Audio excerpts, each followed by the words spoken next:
Grayson Grundhoefer, Sic'Em365.com. And Grayson, Baylor has their quarterback in the class of 2024, Nate Bennett. We talked to him yesterday. He said the recruiting is shut down. He's not going anywhere else. Is it still – are you still a little nervous? I mean, even though he was very definitive about that, will this be another one that people are nervous about until December? I definitely don't think so. I mean, this is one of those commitments that I think everyone should feel really good about. I know everything that he talked to y'all about really was just how focused he is on getting to Baylor and, just that he's locked in. And there were multiple instances during his interview with y'all where it just seemed very definite. And I know everything that I've talked to him about, it seems definite. He, basically was like, if they offer me, I'm going to commit. So I think all of that just kind of adds up to this point where this seems like a very locked-in quarterback. I know Baylor fans are very nervous when I say something like that because of what happened with Austin Novosad last year. And then, of course, the whole Zach Pyron situation, which was, a little bit weird. But in general, I think Baylor's got their guy, and I would be shocked if Nate Bennett, decided to even look elsewhere, to be honest. Paul, with all due respect, I think some of that Baylor fan negativity and angst leaked into you there because, yeah. I mean, let's talk about what a big deal was this to get him, Grayson. I mean, this is there were questions all these last few weeks, like, oh, my God, you need to fire Sean Bell. Like, the program's falling apart. We can't get a quarterback. I mean, how big is it to land their 2024 guy and have that settled in seemingly and to hopefully be on their way to, building that quarterback room back up to, where it should be, as far as the depth goes?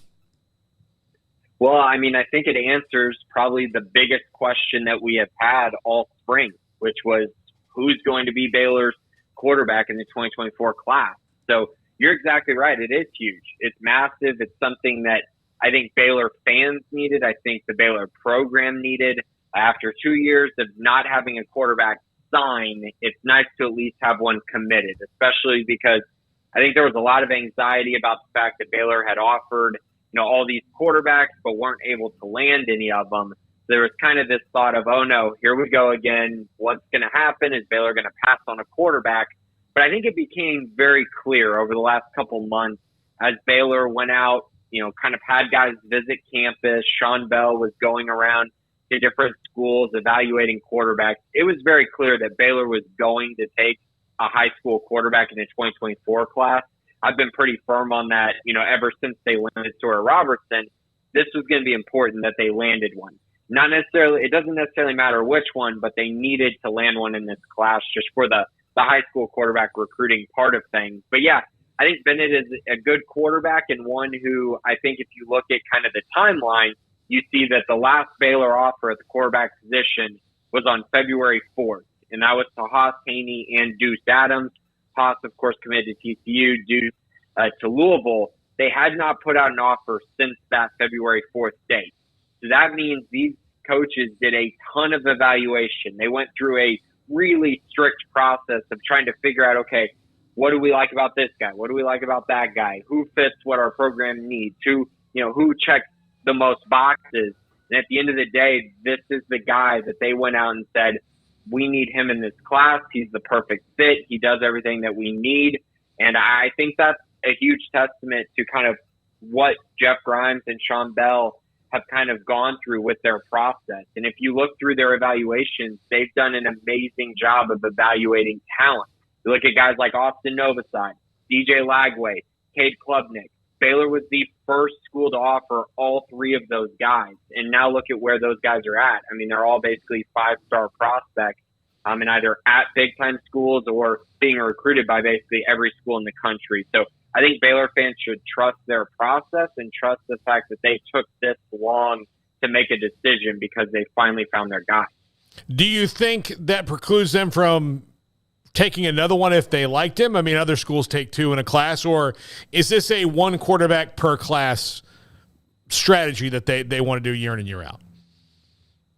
I think that in most situations, I would say that it is basically either one quarterback or no quarterback in every single class. You have the transfer portal to kind of alleviate those concerns as well, kind of like they did with Sawyer Robertson.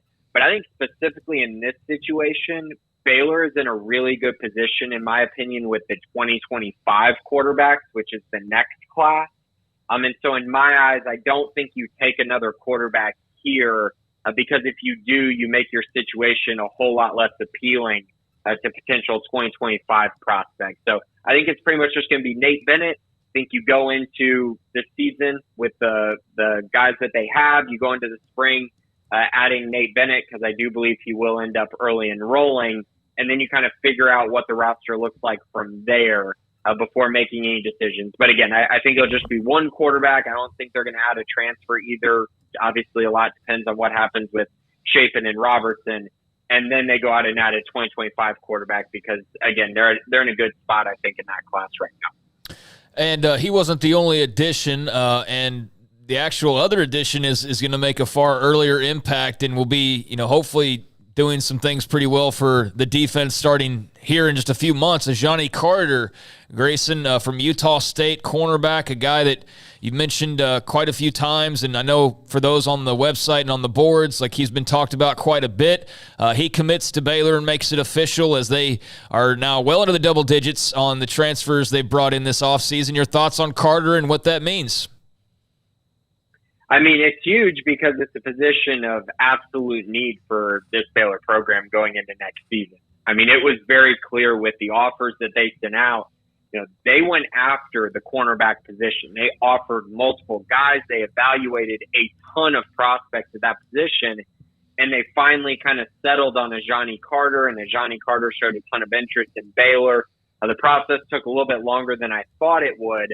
But ultimately, you're landing a prospect over Indiana, BYU, and Penn State, and Houston, because all those schools offered him, and Baylor won out. For a guy that only has 1 year of eligibility left, but he's a guy who's really proven a lot of things over the last 2 years as far as being a guy who is a playmaker. As he's got 4 interceptions in the last 2 years and also 3 forced fumbles, a reliable tackler. He's got nearly 100 tackles over the last 2 years. And just a guy who I think is more of a stabling presence and more of adding more experience really to the room. And ultimately, this group needed depth, right? Because you're going to try to play press coverage a ton this year. That's what Matthew Pallage and Dave Aranda have said. If you're going to play press coverage an entire game, you have got to have depth at the cornerback position. And now I feel really good about their 2 deep there. I think they're going to be pretty good. Ultimately, I think above average in the Big 12 is my expectation after landing Ajani Carter over the weekend.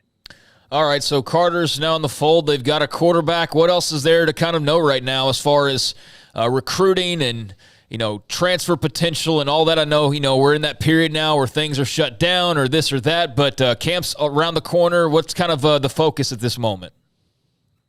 For sure. So, I mean, I think Baylor's pretty much done with the transfer portal. It just seems like this was their last spot. That's kind of what I had been reporting throughout the spring. And I just don't see a lot of movement happening with other transfers at the moment. So I think this is their roster going into the summer, I should say. And now as far as on the recruiting side of things, outside of transfers, this is a big official visits happen in June. Camps happen in June, which is a great time for the Baylor staff to find hidden guys and find guys who maybe test better than you expected. That could lead to offers. We've seen multiple commitments pretty much throughout Baylor. The last 6 years that I've been covering Baylor, we've seen multiple commitments from prospects to attend Baylor camp. So that's going to be a big focus. And then, of course, like I said, the official visits are going to be massive as Baylor tries to kind of construct this 2024 class. They currently have 5 commits in it. So a long way to go, I would say. Probably, I would think at least, 10 to 15 more spots would be my expectation going forward, which means they have a lot of work to do in the month of June. So I think that kind of covers all the Baylor bases, but just dawned on me who you root for NBA-wise. So how are you feeling about Victor Wembanyama? What a crazy moment. I mean, I was watching the lottery. I had a bunch of my friends from San Antonio actually FaceTime me. So we're sitting there watching it together, the 5 of us on FaceTime. And we're just watching the numbers go and every team getting called. And I think it was really the big thing was the Spurs needed to get past 7 and 6 because those were kind of their highest odd chances of being outside the top 4. And then you got to 5 and you felt pretty good that it wasn't going to be the Spurs because I think at the number 5 spot, Detroit had like a 47% chance of getting that pick. So after that, you felt really good. And honestly, once you get inside the top 4, it's just kind of like, okay, who's got the best odds here? You know, let's just hope it breaks the right way. And it just kept going. And guys, when it got to the Spurs at number 1, it just was a surreal moment. Freaking out. I mean, it changes the course of the Spurs, honestly, you know, for the next decade at least. And, you know, the Spurs track record really of landing these number 1 picks usually turns out pretty good when you look at David Robinson, Tim Duncan, now Victor Wembanyama.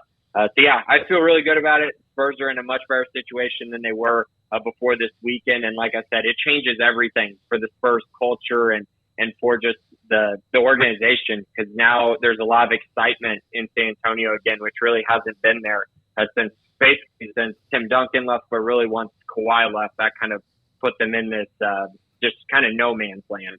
It's not just, though, like the development that they have that's so good. And Grayson, I'm a Spurs fan too, so I was thrilled. It's that they didn't get this on like a Michael Olowokandi year. They got it on, like, again, where David Robinson, for sure the guy you're going to take. Tim Duncan, for sure the guy you're going to take. And Wemby, for sure the guy you're going to take. Like, you're exactly right. It makes the decision super easy, right? There is no like, oh, I could take this guy or I could take that guy. It's like perfect path. You know who the best prospect is. That's who you're taking. And yeah, it's a great situation to be in. And I think there's a lot of hyperbole going on right now when you think about like Woj saying that he's the greatest prospect possibly in any sport of all time. I think that might be pushing it a little bit, but I do think he is a just crazy elite prospect. And honestly, if he wasn't a foreign prospect, I think he would have gotten similar attention to what LeBron James got during his recruitment.